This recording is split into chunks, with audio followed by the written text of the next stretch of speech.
Only love.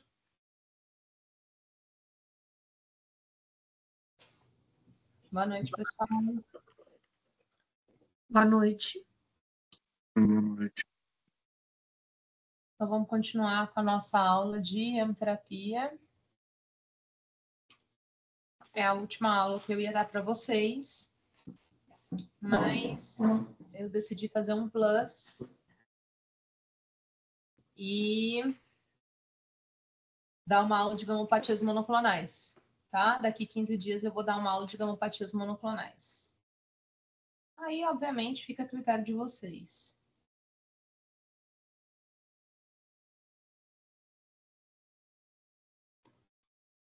Pode ser.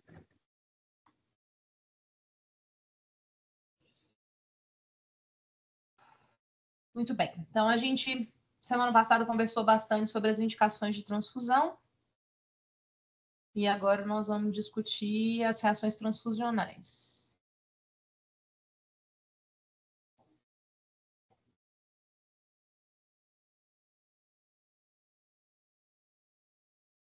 Vocês estão vendo minha tela aí? Sim, doutora. Perfeito. Então, eu acho que eu já mostrei alguns desses slides para vocês, né? A transfusão foi a coisa mais importante que aconteceu do ponto de vista médico no início do século XX, né? Ele foi o avanço mais importante que a Primeira Guerra trouxe para a gente. E a gente não tem dúvida nenhuma de que é um procedimento que tem o potencial de salvar vidas, especialmente nesse contexto, que é o contexto do trauma, da guerra, enfim, do cenário de hemorragia aguda. Né? Então, lembrando, a principal indicação de transfusão de concentrado de hemácia de longe é a hemorragia aguda, especialmente a hemorragia classe 3, em que eu tenho uma perda volêmica estimada em torno de 25%, 30%. A gente não vai ficar contando quantos ml a criatura perdeu, a gente não vai fazer hemograma para ver hematócrito, porque não é confiável, a gente vai olhar sinais vitais. Então, uma frequência cardíaca sustentada acima de 100, uma pressão tendendo a hipotensão sistólica abaixo de 90, queda do débito urinário, que é mais difícil de enxergar no contexto da emergência, insuficiência respiratória com aumento da frequência ou redução da saturação de oxigênio, uma perfusão periférica lentificada, um enchimento capilar lentificado e, principalmente, alteração do nível de consciência. Pessoal, atenção no paciente que está sangrando e começa a alterar o nível de consciência, ou ficar mais sonolento, enrolar a língua, não conseguir conversar. Esse paciente é uma emergência, ele está vivendo uma emergência médica, hemorragia aguda mata. E, neste caso, transfusão é indicado absolutamente, tem que fazer. A chance de você resgatar essa pessoa sem transfusão é muito baixa. Obviamente que você também precisa controlar o sangramento, então é fundamental que a gente faça alguma coisa para controlar o sangramento, mas a transfusão está indicada nesse contexto. Isso é tão sério que hoje em dia a gente volta a discutir transfusão de sangue total no cenário de guerra, especialmente, e a ressuscitação damage control, ou seja, controle de danos, né? Em que o paciente que está sendo exsanguinado, o paciente que está perdendo sangue a olhos vistos e que está atingindo esse nível de hemorragia classe 3, vai tomar sangue total dentro do cenário de guerra ou dentro do cenário do trauma, né? Isso em grandes desastres, por exemplo, quando tem um terremoto, um capotamento com múltiplas vítimas, enfim. A gente usa, muitas vezes, nesse contexto, sangue total reconstituído. No Brasil, a gente não tem sangue total disponível no banco de sangue, mas a gente usa sangue total reconstituído. O que é isso? É eu fazer sangue hemácia e sangue plaqueta, sangue plasma, perdão, numa proporção de 1:1. Porque lembrando, a gente sangra sangue total. Você sangra hemácia, não, você sangra sangue total. Você sangra hemácia, você sangra plasma, sangra plaqueta, sangra proteína, sangra cálcio. E quando você recebe hemácia, você recebe só hemácia, inclusive com descalcificante, que é o citrato de cálcio. Então, numa situação de hemorragia aguda, hemorragia absoluta, a gente precisa lembrar que eu não posso dar só hemácia para a pessoa. Se eu der hemácia, eu recupero a oxigenação dos tecidos, mas ele vai morrer sangrando, porque eu vou piorar o distúrbio de coagulação, eu vou criar um distúrbio de coagulação em quem já tem um buraco. Então, a gente precisa tratar de forma agressiva aquelas coisas que causam distúrbio de coagulação no paciente que sangra, que são principalmente hipotermia, coagulação e acidose. Na verdade, isso piora o sangramento e isso também mata, né? Isso piora o choque de um modo geral. Então, a gente vai, nesse caso, o Damage Control Resuscitation, ou ressuscitação de controle de danos, é um conjunto de coisas que a gente faz nesse cenário de guerra para tentar aumentar a sobrevida desse paciente, diminuir a mortalidade dele, especialmente no campo, mas também 30 dias depois desse evento. A gente tolera hipotensão permissiva, mas não o suficiente para gerar disfunção orgânica. A gente trata hipotermia com medida ativa ou passiva, lembrando que a gente não vai aquecer concentrado de hemácia, a gente não vai aquecer plaqueta de jeito nenhum, mas concentrado de hemácia a gente não aquece fora do banco de sangue. Quem aquece hemácia é só o banco de sangue, mas você pode aquecer, por exemplo, os seus fluidos, os seus cristalóides, os seus colóides, você pode colocar cobertor térmico no paciente. Então, existem formas ativas e passivas de controlar a hipotermia, e botar sangue no micro-ondas não é uma delas. Uso de plasma fresco congelado, obviamente descongelado. E aí o plasma, ele vem na temperatura corporal, a gente descongela ele, deixa a 37 graus. Todo o banco de sangue para entregar plasma, ele tem um banho-maria, o plasma pode ir no banho-maria, então isso aqui é mais simples. E transfusão de plaqueta, ainda antes de você definir que é um protocolo de transfusão massiva, ou seja, aquele protocolo em que você perdeu pelo menos 1 a 1,5 volemias. Em alguns lugares vocês vão ler, a gente fala protocolo de transfusão massiva a partir de 2 volemias. Mas com 1 volemia, o paciente sangrando, você já pode abrir o protocolo. Então, faça a plaqueta antes disso. Então, basicamente, o paciente vai tomar uma hemácia, um plasma e uma plaqueta. É como se ele estivesse tomando o sangue total. A gente, nesse cenário, pode usar plasma fator 7 recombinante para tentar bloquear o sangramento, mas fator 7 é uma substância extremamente cara que a gente não tem acesso. Então, isso não é a nossa realidade, né? E o sangue total, como eu falei, como fluido primário de ressuscitação no cenário de guerra, é uma tendência, é uma ideia, está sendo estudado, mas a gente não tem isso aqui no Brasil. Então, a gente pode fazer isso acontecer, no caso, prescrevendo hemácia, plasma e plaqueta na mesma proporção. E eu já falei para vocês que, por outro lado, fora desse cenário de contexto de guerra e de sangramento agudo, de hemorragias agudas, cada vez mais a gente está sendo menos permissivo com a transfusão. A gente quer segurar as indicações, a gente quer estreitar ao máximo a indicação, não fazer sangue por via das dúvidas, não fazer sangue por angústia, mas fazer sangue quando exista um benefício claro que tenha sido estudado, ou seja, levar em consideração medicina baseada em evidências. Em hemoterapia você não precisa inventar nada, tudo já foi estudado. Tá? Então, a gente tem dado para indicar ou para não indicar qualquer componente, mais uma vez, fora do cenário da hemorragia aguda. Isso começou em 2002, eu imagino que eu já tenha mostrado isso para vocês. A primeira meta-análise que foi feita, Carson, 2002, tentando comparar vários estudos pequenos que usavam como gatilho transfusional qualquer hemoglobina abaixo de 10 ou uma transfusão mais seletiva, o que a gente chama de transfusão restritiva, né? Fazer transfusão apenas quando a hemoglobina cai abaixo de 7. Então, a gente está vendo aqui nessa meta-análise vários estudos pequenos, 50 pessoas, 40 pessoas, mas ao mesmo tempo, a partir de 1999, começam a vir estudos com 800, 900 pessoas, em que eu fazer transfusão com gatilhos restritivos é exatamente igual fazer transfusão com gatilhos liberais.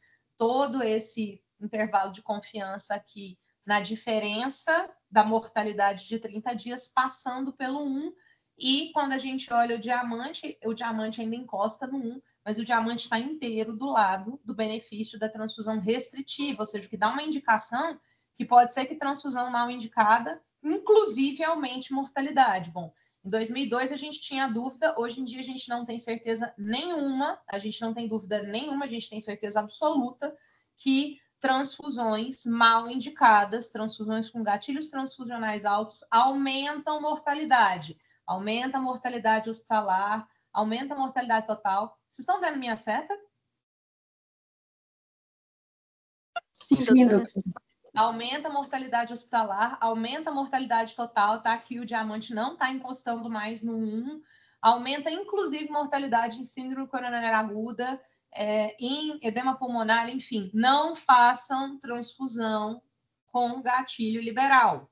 Aumenta a mortalidade. Você está fazendo um bem para o paciente quando você segura a sua mão, tá? Então, hoje, a gente vai manter sempre um gatilho restritivo para pacientes, inclusive e especialmente paciente em UTI, paciente também sangrando, desde que o sangramento não seja agudo, tá? Hoje a gente tem estudo mostrando que aumenta a mortalidade num monte de contexto. E mesmo quando a transfusão está bem indicada, é preciso lembrar que transfusão bem indicada também complica. Remédio bem indicado também tem reação.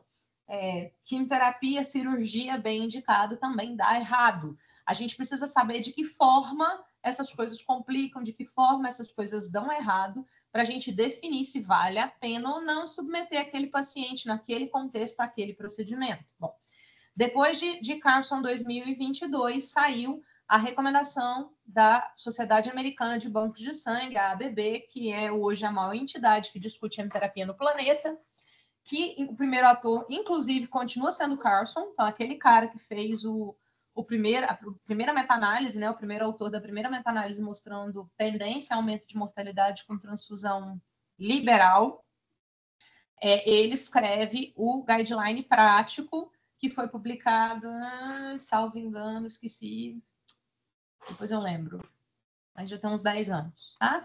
E que no guideline ele decide que a transfusão não está indicada quando o nível de hemoglobina está acima de 7,8, inclusive em vários contextos que antes eram considerados tabu, como cirurgia ortopédica, cirurgia cardíaca, infarto, enfim. E na mesma meta-análise, no mesmo guia clínico, né, no mesmo guideline, ele coloca que alguns fatores, quais são as incidências de reação infusional para cada reação que a gente tem. Então, reação febril, na maioria das vezes, é 1 para 60, mas pode ser 1 para 90 quando a gente faz leucorredução.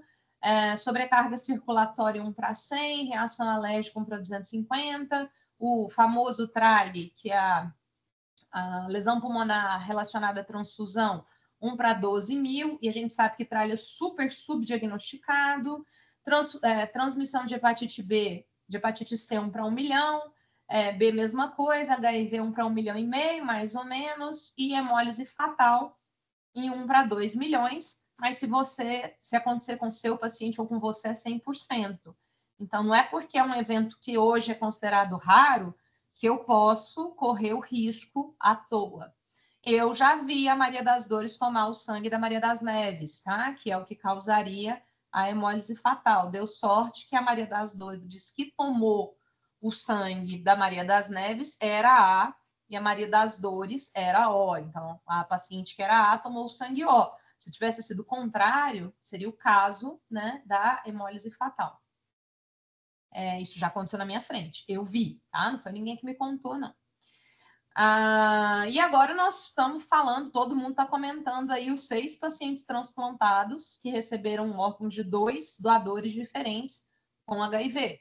Né? Basta um laboratório fazer uma merda, um laboratório fazer uma bobagem, a gente conseguiu infectar 6 pessoas transplantadas com HIV. É isso, gente. A ideia é entender risco como um risco em saúde, especialmente, como se fosse um queijo suíço. Você evita um buraco, mas você pode encontrar um buraco lá na frente. Você entra num buraco, você encontra uma parede lá na frente. Quando os buracos se alinham, o evento acontece, né? Então, a gente tem evento quase fatal, o evento catastrófico, tudo isso precisa ser estudado, o lugar sério estuda isso, e a gente vê acontecer. Então, assim, eu quero que vocês tenham paz de espírito para quando acontecer com vocês, porque, de novo, pode acontecer, que vocês tenham a paz de espírito de dizer, não, precisava. Não, esse paciente precisava dessa quimioterapia. Não, ele tenderia a se beneficiar dessa transfusão, ele tenderia a se beneficiar dessa cirurgia, infelizmente, aconteceu uma complicação, mas eu tenho paz de que eu fiz o melhor que eu podia oferecer naquele momento. Bom, esses são os limiares que foram apresentados, né? A incidência de reação foi apresentada no no guideline da ABB, mas a gente tem um monte de dado de vida real que mostra que é muito maior do que isso, tá? Então, assim, a Maria das Neves poderia ter morrido se ela tivesse recebido o sangue da Maria das Dores. Só que a quantidade de transfusão inadequada é infinitamente maior, tá? Porque na maioria das vezes dá certo. Então, nesse estudo aqui, que é um estudo do SUS inglês, do NIH, tá? Com quase 3 milhões de unidades de sangue transfundidas, em que eles têm um sistema de hemovigilância forte, tá? Aconteceram 200 transfusões incorretas em 2 milhões de eventos. É 1%, galera. A gente tem que prestar bastante atenção a isso, tá? Transfusão inadequada, atrasada, enfim, menos. Erro de estoque, mais de 200. Reação transfusional aguda, 500. Causando doença, 10% disso. Reação hemolítica, 58%. Reação hemolítica mata, é aquela que mata. Trale, como eu disse, é subdiagnosticado. TACO, que é a sobrecarga circulatória, é bem mais frequente. Enfim, atenção. O objetivo disso aqui não é ter pânico, vocês são médicos, mas o objetivo dessa aula é, primeiro, mais uma vez, conscientizar vocês da segurança da sua indicação. Se você tiver segurança na sua indicação, você vai lidar muito melhor com o erro, quase erro, o erro catastrófico, enfim, o erro fatal. E, em segundo lugar, vocês são médicos, vocês não têm que ter medo de nada, porque você sabe lidar com a complicação. A diferença entre a gente e os outros profissionais de saúde é que a gente conserta quando dá errado. A gente tem ferramentas para consertar quando dá errado. Então, nós precisamos identificar a reação e tratar ela de acordo. Muito bem. Então, para isso, a gente precisa lembrar, antes de mais nada, que a transfusão em si é um evento irreversível. Eu dei, tá dado, tá? Nós vamos ter que lidar com a consequência. Eu consigo parar a infusão que está rolando, mas aqui já rolou, já foi. As principais causas de problemas são erros humanos, tá? Erro de identificação de paciente, erro de amostra e erro de produto. Por isso é que o hemoterapeuta é histérico com identificação de paciente. Eu já vi médico, cirurgião, residente da Chilique, porque queria que o banco de sangue recebesse um pedido feito porcamente. O banco de sangue não pode fazer um pedido porco, mesmo que o paciente seja um João Ninguém, uma pessoa não identificada, ela tem que ser identificada de alguma forma, ela tem que ter endereço, ela tem que ter número de prontuário. A gente precisa ter formas de rastrear essa pessoa, porque senão, dentre outras coisas, a gente não faz nem hemovigilância. E é isso que evita esse erro, que é o erro mais primário e é o que mais faz a gente se arrepender.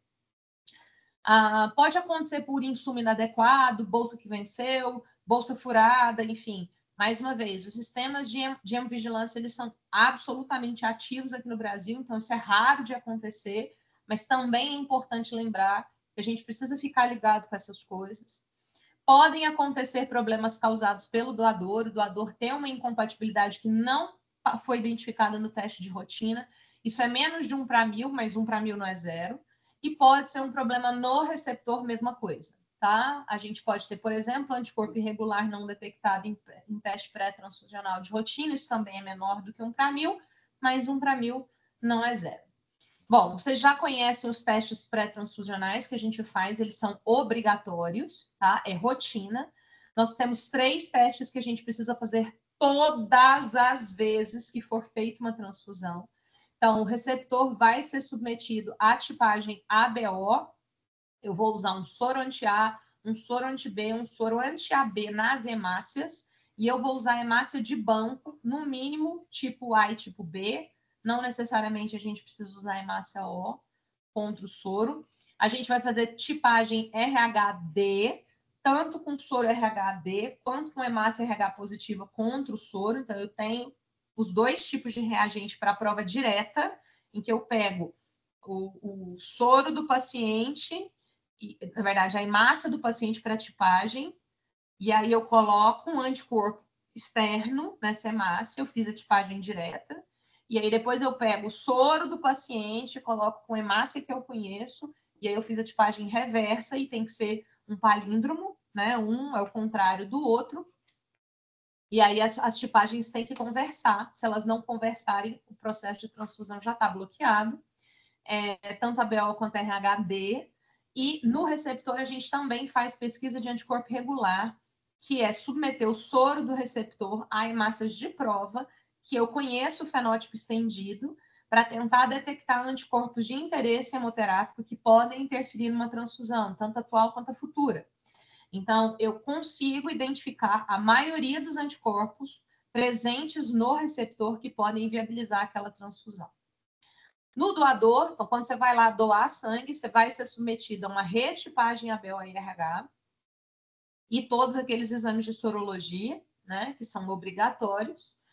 Mas isso, enfim, não importa muito, porque a bolsa já vem pronta para vocês. Mas a gente, no banco de sangue, retipa de novo o doador. Então, o doador, eu vou receber a bolsa, eu vou tipar essa bolsa, aí eu vou pegar a hemácia dessa bolsa e vou colocar em contato com o soro de banco, que eu conheço, e os contra o soro do meu receptor para fazer a prova cruzada. Quando eu pego hemácia do banco e soro do receptor, eu estou procurando se existe alguma incompatibilidade entre o paciente e aquele receptor de forma específica. Essa prova de compatibilidade maior, ela é a prova contra a prova da pesquisa de anticorpo regular que eu já fiz. Então, neste caso aqui, o anticorpo regular é feito com hemácia de banco, é a prova mais sensível, e na hora que eu escolho uma bolsa lá na geladeira, eu pego as hemácias da bolsa e desafio novamente com os anticorpos do meu receptor para tentar aumentar a especificidade. Então, dessa vez, eu estou testando especificamente o soro com aquela bolsa. E as duas provas têm que ser negativas para eu poder prosseguir com a transfusão. E aí eu fiz as provas, está tudo certo, eu subo com a hemácia, eu subo com a plaqueta, eu subo com o plasma, o que quer que seja, instalo, e aí a gente vai começar a acompanhar essa transfusão. Esse acompanhamento inicial é obrigatório por um profissional de saúde, não precisa ser médico, justamente para acompanhar reações transfusionais. A gente entende como reação transfusional toda e qualquer intercorrência que aconteça por conta da transfusão. Então, obviamente, sempre alguma coisa que acontece depois da transfusão e que pode acontecer segundos depois, minutos depois, horas depois ou eventualmente anos depois da transfusão. A gente classifica as reações como imediatas, quando elas acontecem até 24 horas da transfusão, e tardia, quando acontece em qualquer momento a partir de 24 horas da transfusão. E a gente também classifica como imunológicas, quando tem um anticorpo ali no meio, ou reações não imunológicas, quando não tem nada a ver com o anticorpo. E aí, com essas duas classificações, a gente consegue mais ou menos definir de que reação que a gente está falando e como é que nós vamos fazer esse tratamento. Então, grosseiramente, das reações imediatas, ou seja, aquelas que acontecem em 24 horas, eu tenho imunes. A reação febril não hemolítica, que é a reação mais comum que existe, tá? O paciente começa a fazer uma transfusão, minutos a horas depois da transfusão, ele faz um episódio de febre. Não tem nada a ver com hemólise, o diagnóstico diferencial mais importante é esse. Essa é uma reação benigna. Ela não mata e, na maioria das vezes, eu posso continuar com a transfusão numa boa. Assusta, mas não mata. Ao contrário, a reação hemolítica mata agudamente. Nos primeiros segundos do início da transfusão, o paciente choca na sua frente. Reação hemolítica aguda é uma reação mediada por anticorpo direto entre o receptor e o doador, geralmente em compatibilidade ABO maior, ou seja, o seu receptor tem anticorpos contra as hemácias que ele está recebendo. Geralmente isso acontece por erro clerical, né? Ou identificou errado a bolsa, ou instalou errado a bolsa, identificou errado o paciente. Reação alérgica também é mediada por anticorpo, não é uma reação direta, mas enfim, é mediada por anticorpo. O paciente começa a ter basicamente coceira na pele, pode fazer angioedema, uma reação considerada leve, porém ela não pode evoluir para choque, porque a reação alérgica que choca é a reação anafilática, que é uma reação grave que mata. E o trale também é considerado uma reação imune, apesar de que não é diretamente mediado por anticorpo, mas ele é mediado por HLA, enfim, células e proteínas que têm ação imunológica que causam o bloqueio da função pulmonar por pulmão de Sara, tá? O pulmão fica branco, faz uma lesão aguda no pulmão, nas primeiras horas depois da transfusão, que se você der o suporte direito, o trale também destrava super rápido. Do mesmo jeito que ele deu, ele desaparece de forma relativamente rápida. Dentre as reações imediatas não imunes, a gente tem sobrecarga volêmica, é mais volume do que a pessoa pode tolerar, geralmente num paciente que não tinha um coração bom, né, ou que já estava sobrecarregado. Hipocalcemia causada pelo anticoagulante que a gente usa, né? O anticoagulante que vai na bolsa, óbvio que tem um anticoagulante ali dentro, porque senão o sangue coagularia dentro da bolsa. Esse anticoagulante é um anticoagulante baseado em citrato, ele é um anticoagulante reversível. Como é que ele se reverte? Na hora que a bolsa entra na gente, eu tenho cálcio em mim. Se eu dou muito sangue, eu estou dando muito citrato, e aí o meu cálcio não dá conta do recado, o paciente faz hipocalcemia. Com as consequências diretas da hipocalcemia, então, a parestesia perioral, parestesia de ponta de dedo, com tetania, eventualmente arritmia e morte, né? E distúrbio de coagulação. Eu bloqueei o cálcio, a pessoa não consegue usar o sistema de coagulação dela. Hipotensão por inibidor da ECA é meio diferente, é uma transfusão mais do inibidor da ECA, o paciente faz uma hipotensão aguda, isso é mediado por bradicinina, não tem nada a ver com anticorpo, enfim, dá um sustinho na galera, porque até explicar que isso não é choque, né, a gente apanha um pouco. Hemólises não mediadas por anticorpo, então o sangue estava muito quente, o micro-ondas lá, ou você apertou a bolsa, né, então geralmente por medidas físicas, geralmente causada por um ser humano. Contaminação bacteriana, idem, subiu uma bactéria que contaminou a bolsa, você está dando uma cultura de bactérias para o indivíduo. Embolia aérea, quando vai ar no tubo, né? E aí, junto com o sangue, vai ar no tubo, esse ar, ele bloqueia a abertura da válvula mitral e tricúspide, o paciente para, né? Tratado com Trendelenburg. E hipotermia por conta, geralmente, de grandes volumes transfusionais, né? Hemácia de banco, está armazenada a 4 graus e você não pode esperar a hemácia esquentar para dar na pessoa. Né? Se você espera a hemácia esquentar para dar na pessoa, você aumenta o risco de contaminação bacteriana. Então, a transfusão tem que entrar preferencialmente em 2 horas, no máximo em 4 horas. E aí, se você dá muito volume a 4 graus para um ser humano, ele pode incorrer em hipotermia. Clinicamente, a maioria das reações se apresenta mais ou menos da mesma forma. Então, por isso é que às vezes é um pouco difícil fazer a diferença entre eles. Mas os sinais mais comuns das reações são febre com calafrio ou sem calafrio. A gente entende como febre em hemoterapia um aumento de 1 grau na temperatura. Então, se vocês observarem, o técnico de hemoterapia que instala a bolsa, ou o enfermeiro que instala a bolsa, ele faz a temperatura antes da instalação e ele acompanha a temperatura depois de alguns minutos da instalação, e se subir 1 grau, isso é considerado febre para a gente, pode inclusive inviabilizar a continuidade da transfusão. Então, medir febre é obrigatório antes de qualquer transfusão. Se o paciente já estava com febre, por outro lado, você não contraindica a transfusão, você pode fazer a transfusão, mas se você puder esperar plaqueta, por exemplo, é melhor esperar, porque você aumenta o consumo das plaquetas. O que vai acontecer? Se o paciente está com febre, você não consegue baixar a febre dele, ele precisa da transfusão, você transfunde. E aí a gente entende como reação febril ou febre quando a temperatura sobe a 1 grau antes do que estava antes. Calafrio pode ou não acompanhar a febre, mas a gente entende que é a mesma coisa. O calafrio e a febre é a mesma coisa. Pode ocorrer dor no sítio da infusão, dor torácica, dor abdominal. É motivo para parar a infusão imediatamente até você esclarecer a causa da dor. Hipotensão, nós já discutimos, por anafilaxia, por hemólise aguda ou por hipotensão baseada em ECA. E hipertensão, geralmente na sobrecarga volêmica. Sintomas respiratórios, como dispneia, taquipneia, hipóxia, sibilância, estridor, né, quando o paciente está fazendo um angioedema na reação anafilática.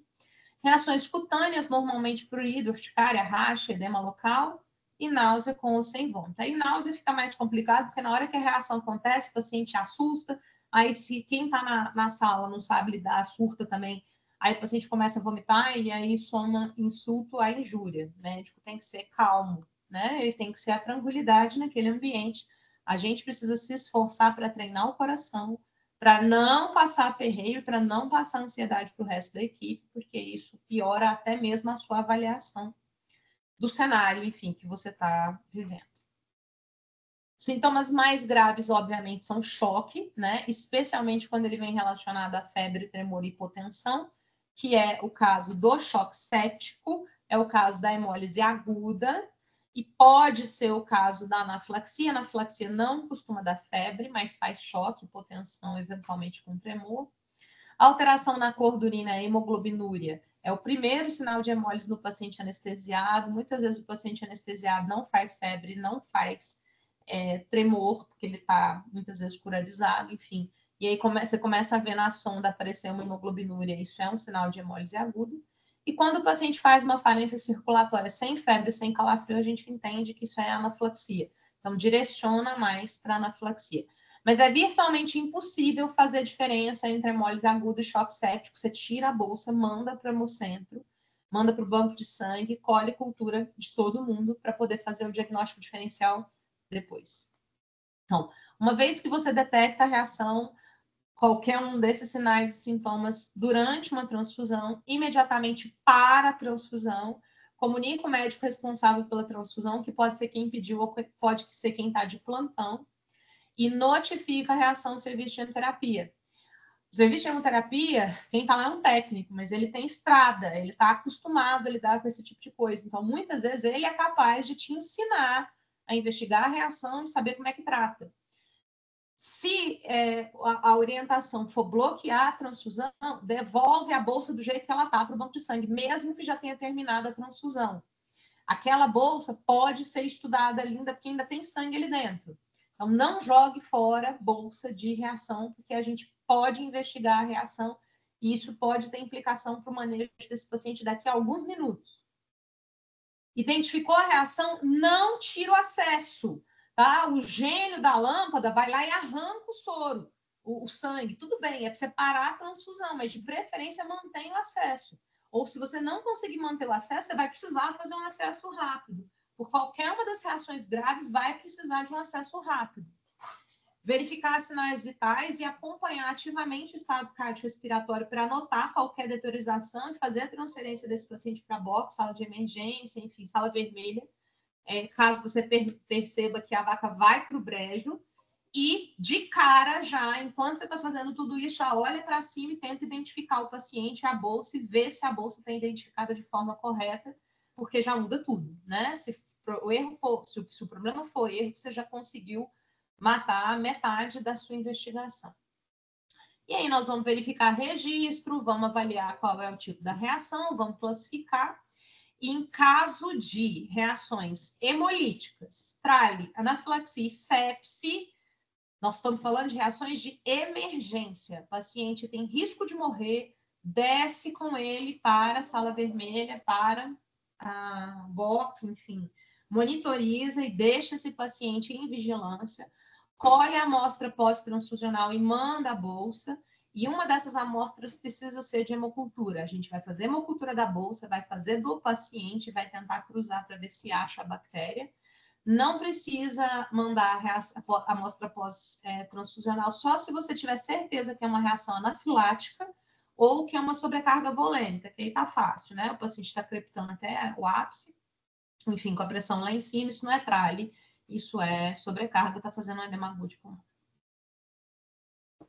Isso. E a gente já citou mais ou menos como é que previne, né? Então, a gente previne fazendo isso que a gente está fazendo aqui agora. A gente treina os profissionais de saúde. A gente pensa 10, 30, 50 mil vezes se aquela transfusão está indicada. A gente repensa a transfusão de urgência, né? Na urgência, tudo é precipitado. A gente tenta colher uma história pré-transfusional detalhada, ver se a pessoa já engravidou, ver se ela já tomou sangue no passado, se ela já fez algum diagnóstico, algum procedimento terapêutico que pode bagunçar a sua transfusão, e tomar cuidado, prestar atenção. Na hora que começar a transfusão, a gente começa devagar, então a infusão nos primeiros 50 ml é lento, quanto menos entrar e o paciente começar a fazer reação, menos grave ele vai ficar lá na frente. Né? Lembrar daqueles processos especiais em pacientes especiais. Se você não se lembrar e mandar uma história clínica minimamente detalhada para o banco de sangue, a gente faz isso para você. Então, se você me informar que seu paciente é renal crônico, eu vou mandar um sangue desleucotizado. Se você me informar que é uma leucemia aguda, que é um paciente em quimioterapia, eu vou te mandar um sangue filtrado, desleucotizado e irradiado. Se você me disser que ele já fez uma reação anafilática no passado, eu vou mandar um sangue lavado. Enfim, tem coisas que a gente pode fazer para te ajudar, desde que você informe para a gente a situação real que está acontecendo. E uma pergunta que todo mundo tem é em relação à pré-medicação. Ah, o fulaninho fez uma reação alérgica, então vamos dar um difenidrim para ele. Não, tá?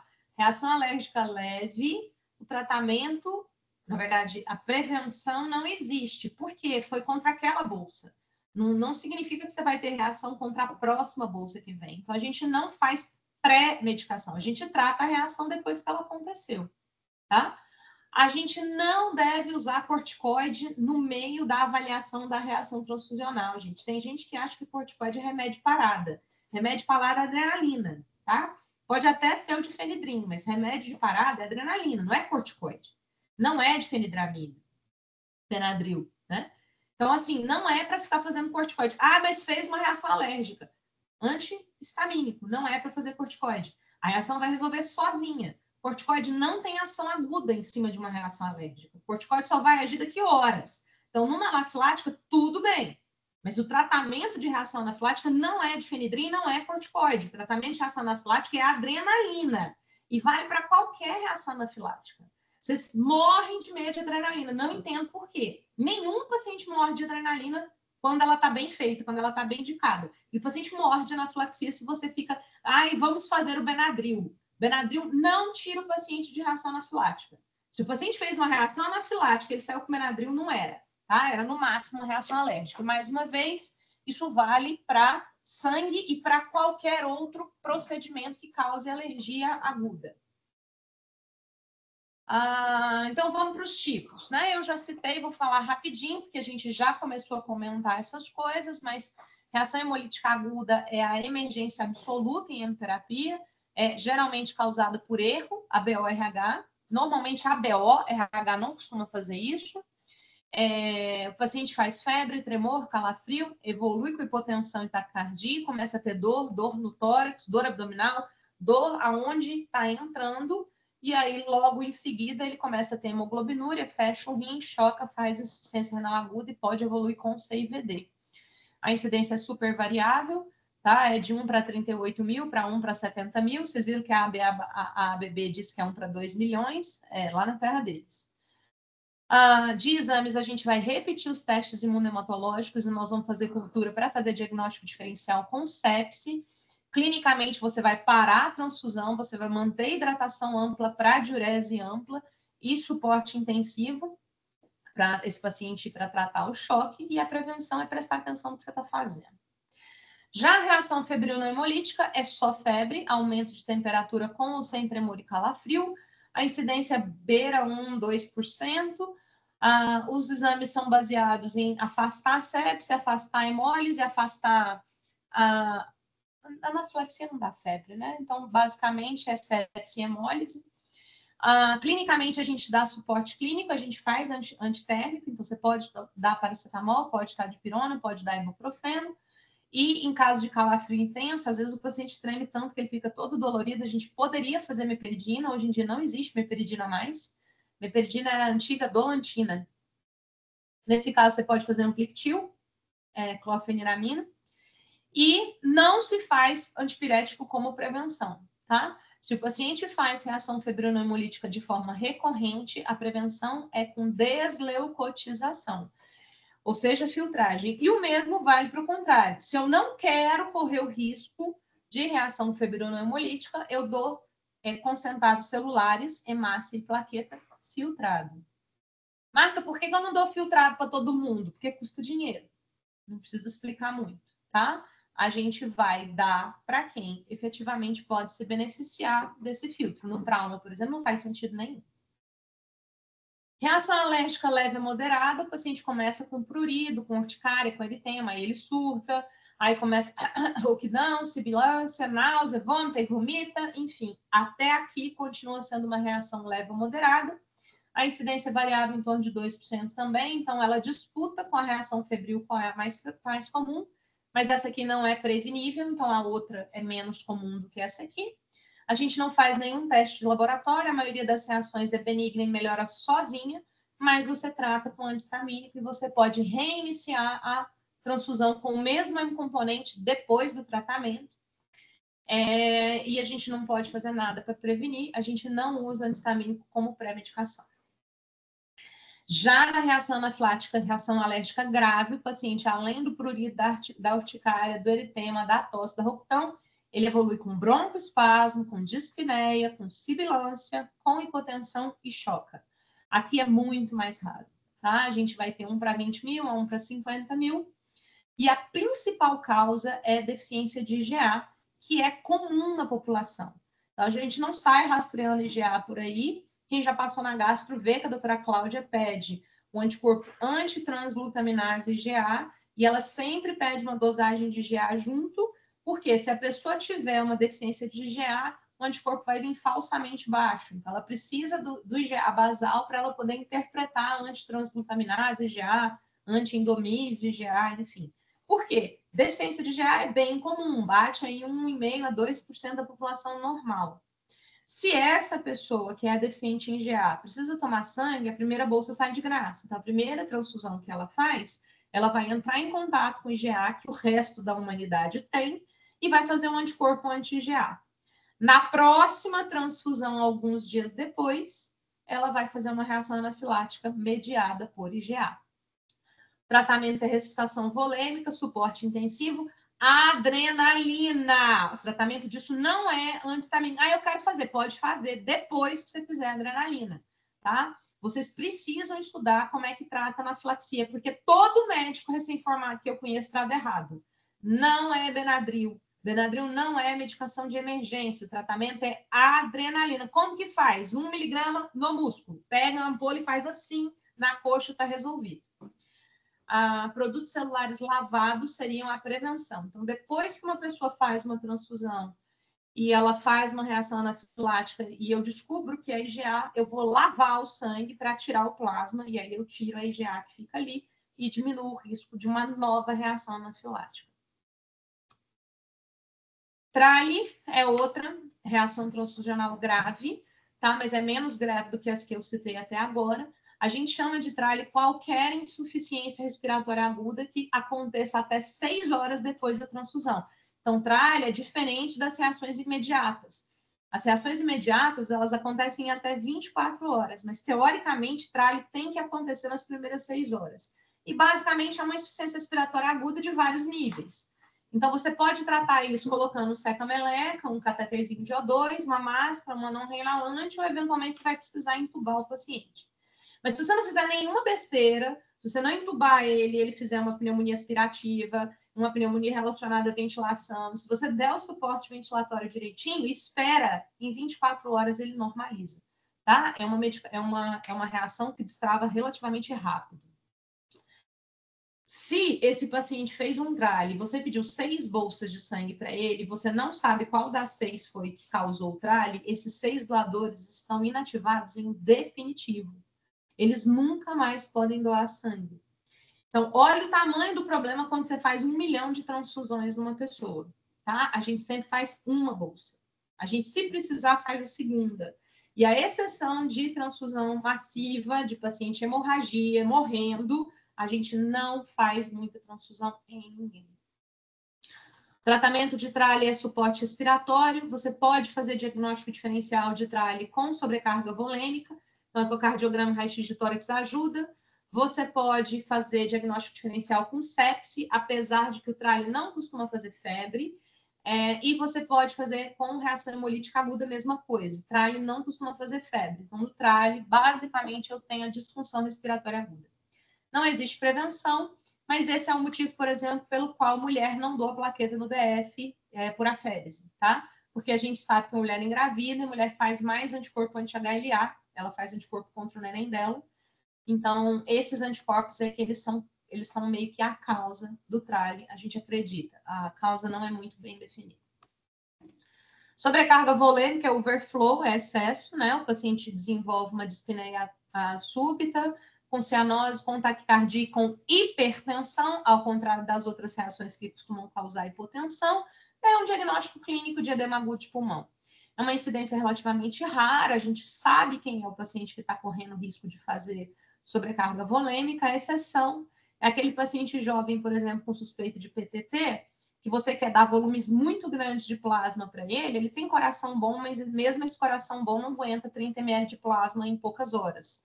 Né? Imagina 30 ml por quilo, 3 vezes 7, né? Um paciente de 70 quilos, dá 2 litros de sangue, eu falei certo? Né? Para uma pessoa agudamente. É isso que eu faço na PTT, enquanto eu não consigo transferir ele para plasmaférese. Às vezes eu quero fazer até mais. Então, se eu vou fazer isso, é balanço hídrico estrito. Entrou o plasma em cima, tem que sair xixi embaixo. Então, a gente começa a fazer plasma com diurético, e a plasmaférese nada mais é do que isso. Né? Eu estou colocando plasma em cima e estou tirando plasma embaixo, e aí eu consigo fazer grandes volumes. Né? Na PTT eu preciso fazer várias volemias. Eu vou trocar a volemia inteira do sujeito várias vezes por semana, até que ele se destrave da PTT. Uma das dicas para evitar a reação de sobrecarga volêmica é alicotar o componente. Então, o paciente que já não aguenta muito volume, em vez de eu dar 300 ml de hemácia para ele em 2 horas, eu dou 100 ml de hemácia para ele em 2 horas, daqui mais 2 horas eu pego mais 100 ml, daqui mais... Aí, esse 100 eu tirei, beleza, ele tem que correr em 2 horas, mas os outros 300, os outros 200 da mesma bolsa, vão estar lá no banco de sangue. Então, esses eu posso fazer num tempo mais lento, porque eu não estou correndo risco de contaminação bacteriana. É isso que a gente faz quando o paciente tem risco de overflow. E diurético, né? Eu diminuo o volume dele para poder ofertar volume para ele. Enfim, eu posso prevenir com diurético. Contaminação bacteriana é uma desgraça, né? Você oferecer sangue com bactéria para uma pessoa, enfim, Deus me livre. Mas acontece, especialmente com plaqueta, tá? A plaqueta ela fica em temperatura ambiente, 22 graus, em agitação contínua, e é um procedimento que é um produto que tende a contaminar. O paciente faz tremor intenso, calafrio, febre alta e, na sequência, choque. Diagnóstico diferencial com hemolítica. O diagnóstico é dado por hemocultura, tanto do receptor quanto do hemocomponente. A hemocultura é importante porque você identifica rapidamente a bactéria e já começa a tratar. Tratamento é suporte clínico intensivo e antibiótico de amplo espectro, e a gente previne lavando a mãozinha, né? Seguindo as normas de coleta, de transfusão, enfim, validade, armazenamento, tempo da infusão, tudo mais. Hipotensão por IECA só acontece em quem usa IECA, então é importante você ter, né, as medicações de uso contínuo do indivíduo lá no prontuário. O paciente faz uma hipotensão aguda, sem febre, sem calafrio, sem tremor. Ninguém sabe por que isso acontece, em quem que isso acontece, não tem exame que mostra. Pode fechar. Não tem exame que mostra, não tem prevenção possível. A gente faz suporte clínico e tira o IECA e não transfunde enquanto ele estiver usando IECA. Hemólise não imune, na maioria das vezes não dá nada, foi você que fez, né? Ou porque o plasma estava com muita hemácia, então o plasma geralmente é incompatível, ou quando você apertou a bolsa, ou quando você aqueceu a bolsa de forma inadequada, enfim, você deu fosfolípide, não deu hemácia, o paciente começa a fazer hemoglobinúria, hemoglobinemia, mas sem anticorpos, então não tem compatibilidade nem maior nem menor. A incidência é desconhecida. No caso do plasma, você faz inspeção visual do plasma para ver se ele tem muita hemácia, se ele está muito contaminado por hemácia. Checa o paciente, checa a urina do paciente, vê o CUMBS, vê as provas pré-transfusionais, suporte clínico, não tem muito o que fazer, isso aqui melhora sozinho. A hipocalcemia é clinicamente parestesia, começa com parestesia perioral, né? O paciente começa a reclamar que está formigando a boca, começa a ficar assim, e aí depois ele começa a ter parestesia de extremidade e evolui para fraqueza muscular, tetania e arritmia se você vacilar. Eu nunca vi isso acontecer desse jeito, tá? Porque em transfusão massiva, a reposição de cálcio é obrigatória, mas enfim, vacilo. Isso acontece muito em quem está na férese, tá? Então, se vocês forem doadores, especialmente os meninos, de plaqueta por aférese, invariavelmente, 100% das vezes que você for doar plaqueta, você vai sentir o sintoma da hipocalcemia, porque o sangue está voltando se tratado.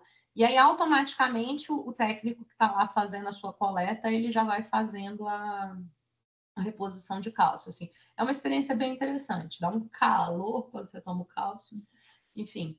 A incidência é desconhecida, na maioria das vezes, como eu falei, é por vacilo, é só você ir oferecendo cálcio enquanto você acredita que o paciente pode desenvolver hipocalcemia, ou vai acompanhando o cálcio do paciente que está recebendo transfusão massiva. Embolia aérea é vacilo 100% das vezes, né? Você deixou ar no tubo e esse ar, num acesso central, foi parar no coração. Então, o que acontece? Você está deitado, o ar fecha aqui a tricúspide, né? Na hora que a tricúspide vai abrir, tem ar dentro do ventrículo e a tricúspide não consegue abrir. Mitral a mesma coisa, mas isso acontece na tricúspide, né? Porque vem o ar pelo sistema venoso. E aí o tratamento é você deitar o indivíduo, porque o ar sobe para o ápice e aí a tricúspide abre e acaba a embolia aérea. O negócio é você identificar que isso aconteceu. Né? Mas o paciente faz uma dispneia, uma cianose súbita e para. Se você vacila, ele para. Então, o tratamento é decúbito lateral esquerdo com pernas acima do tronco da cabeça, resolve. A gente evita que isso aconteça prestando atenção nos tubos e não fazer sistema pressionado aberto. Então, só dá para fazer sangue com pressão se o sistema for fechado, tá? Aquela história de apertar a bolsa, enfim, pode dar errado. Se você quer que o sangue corra mais rápido, ou você pega um acesso mais calibroso, ou você levanta o sangue lá em cima, que por gravidade ele vai acabar aumentando o fluxo, mas não tem o que fazer. Numa cirurgia, numa parada, enfim, o paciente está exsanguinando, não adianta você apertar a bolsa, que não é isso que vai salvar a vida dele, pelo contrário. Além de embolia aérea, você ainda me causa uma hemólise não imune. Hipotermia a gente já discutiu, né? Geralmente acontece porque você está fazendo muito rápido sangue gelado, o paciente começa a ficar desconfortável, faz calafrio, faz hipotermia, pode fazer arritmia e distúrbio de coagulação. Não tem nenhum exame que mostre. A conduta é aquecer o plasma e o concentrado de hemácia, lembrando mais uma vez que a gente só aquece o concentrado de hemácia no banco de sangue. Então, no HRG não tem aquecedor de sangue, não adianta, não tem jeito. Aqueça o soro, que dá no mesmo. E, se você puder, para evitar que isso aconteça, você aquece o componente previamente. Já todas essas que eu falei são reações agudas, reações imediatas, que acontecem nas primeiras 24 horas pós-transfusão. Lembrando que o TRALIS é pegadinha de prova de residência, então estou contando mais uma vez para vocês, acontece nas primeiras 6 horas. Existem reações tardias, que muitas vezes vocês não vão identificar. Mas lembrar que existe para, mais uma vez, pensar 10 vezes antes de transfundir. Então, pode acontecer a imunização. O fulaninho era QEL negativo, ele tomou um sangue QEL positivo, não tem jeito de você adivinhar. A primeira bolsa sai de graça, na próxima vez que você for fazer transfusão nele, o pesquisa de anticorpo irregular dele está positivo, você vai ter que identificar esse anticorpo. Então, agora eu vou ter que fazer sangue sempre QEL negativo para ele. RH, a mesma coisa. Numa situação de emergência em que eu não tenho RHD negativo, eu não tenho sangue negativo, eu dou positivo, eu dou O positivo. E aí, essa primeira vez, ok, vai dar certo. Na próxima, ele vai ficar imunizado. Como uma mulher em idade fértil, ela não vai conseguir engravidar fácil, mas ela vai fazer a imunização eritrocitária. Ela só vai poder engravidar de um homem que também seja negativo. A imunização HLA não costuma acontecer com hemácia, mas acontece muito com plaqueta. Quando você entra em contato com muita gente na transfusão de plaqueta, a gente vê isso em leucemia aguda, por exemplo, o paciente faz anticorpo anti-HLA. Isso vai inviabilizar as próximas transfusões de plaqueta e possivelmente o transplante de medula óssea. Então, é por isso que a gente pede para as pessoas serem parcimoniosas em transfusão naqueles pacientes com doença hematológica grave, que tende ou que tem a perspectiva de ser submetido a um transplante de medula óssea, e o mesmo para pacientes que podem ser submetidos à transfusão de órgão sólido, porque a imunização HLA pode, inclusive, inviabilizar o transplante nesse cenário. A doença do enxerto versus hospedeiro é muito parecida com aquela que acontece no transplante de medula óssea. Então, uma pessoa que tem um sistema imunológico frágil, um HIV com AIDS, um paciente que usa determinados tipos de quimioterapia, um pós-transplante halogênico, um pós-transplante de órgão sólido, ele tem um sistema imunológico chumbado. essa pessoa não consegue se proteger contra o linfócito da bolsa. O linfócito, quando ele entra em contato com o sistema imunológico normal, o anti-HLA é diferente, então ele vai ser morto. Mas se o sistema imunológico do receptor for ruim, ele não consegue matar esse linfócito e esse linfócito se prolifera.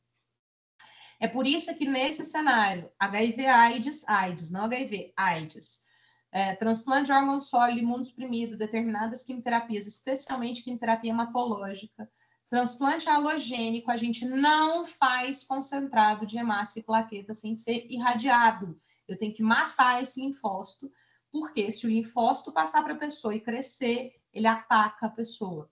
Doença do enxerto versus hospedeiro transfusional, a letalidade é 100%. Tá? É uma reação tardia que não tem conserto. Por propósito transfusional, é quando a pessoa tem um anti-HPA, ela tem um antígeno plaquetário, HPA é um antígeno plaquetário, ela não tem, na verdade, um antígeno plaquetário e ela recebe esse antígeno plaquetário de plaquetas de doação. Quando ela faz o anti-HPA, ela se comporta como a PTI do mal. Ela destrói a própria plaqueta e qualquer plaqueta transfundida. E quanto mais você transfunde, mais a plaqueta cai, tá? Isso aqui é bem grave, é muito pior do que PTI. A PPT é quase tão grave quanto a PTT, só que ao contrário da PTT, que o tratamento é transfusão, na PPT, por propósito transfusional, você tem que parar de transfundir em definitivo, tá? E se morrer de sangramento, é melhor do que continuar transfundindo, porque ele vai morrer de sangramento do mesmo jeito. Imunomodulação é um negócio meio haribô, ninguém sabe, tá? Mas tem um monte de estudo mostrando que transfusão aumenta a recaída de câncer. Até que ponto, na hora que você dá lá aquele HLA diferente nos linfócitos, você acaba bagunçando o sistema imunológico da pessoa e ela perde a capacidade de responder ao tumor? Ninguém sabe. Ninguém sabe, tá? Mas é mais um motivo para você repensar a transfusão. Hemocromatose é aquela pessoa que toma muito sangue, né? É falciforme, talassêmico, você dá sangue, você está dando ferro. E aí você não consegue tirar esse ferro, porque ferro não é excretável e não é metabolizável. Depois de 20 unidades de hemácia, você tem sobrecarga de ferro suficiente para destruir órgão, tá? Então, existe a hemocromatose hereditária, que é causada por um defeito genético que impede você se proteger do ferro que você come. E existe a hemocromatose transfusional, que é causada por múltiplas transfusões. O tratamento de hemocromatose hereditária é sangria. A pessoa não precisa de transfusão, então eu jogo o sangue dela fora, ela tem medula, né? Ela vai se recuperar. Agora, a hemocromatose do paciente que depende de transfusão tem que ser tratado com quelação. A gente usa medicações que quelam ferro e fazem com que esse ferro seja excretado. A gente tem 3 no mercado hoje: o Deferazirox, a desferroxamina e o Deferiprone. A gente usa isso em paciente que faz transfusão crônica, seja por falência medular primária ou por hemoglobinopatia. E doença infecciosa, né? Que ninguém fala mais do HIV relacionado à transfusão, mas de vez em quando a gente vê. A gente viu dengue transmitida por transfusão, a gente vê febre do Nilo transmitida por transfusão, a gente viu Covid, a gente viu Zika, né? Muita gente pegou Zika por transfusão, então durante um tempo quem viajava para determinados lugares não podia ser doador, porque se pegasse uma mulher aí fazia microcefalia, e vocês acabaram de ver mais ou menos aquela toperagem, né? Aquele absurdo que foi um laboratório pé de chulé, transmitir HIV para 6 receptores de órgão sólido. Desgraça. Enfim, por mais que você ache que você está vendo tudo, na verdade, você só está vendo isso aqui, né? A gente não sabe o efeito borboleta das coisas que a gente faz. Então, mais uma vez, para a gente ter paz de espírito, a gente precisa ter uma transfusão muito bem indicada. Eu falei, paciência, eu sabia que podia acontecer tudo isso aqui, mas eu entendia que aquele paciente poderia se beneficiar do procedimento, então eu fiz, não me arrependo. Ó, é assim que a gente vive. Falou, galera? Alguma dúvida?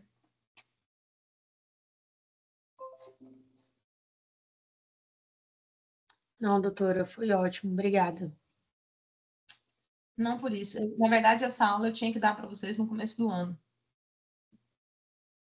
Né? Na hora que vocês não estão entrando. Ia ajudar bastante. Eu já pensei em inverter isso, eu não consegui botar isso em prática ainda, mas fica a dica. Obrigada. Não por isso, meninos. Até a próxima. Até boa noite. Obrigada, doutora. Não Tá, por isso. doutora, obrigada. Tchau.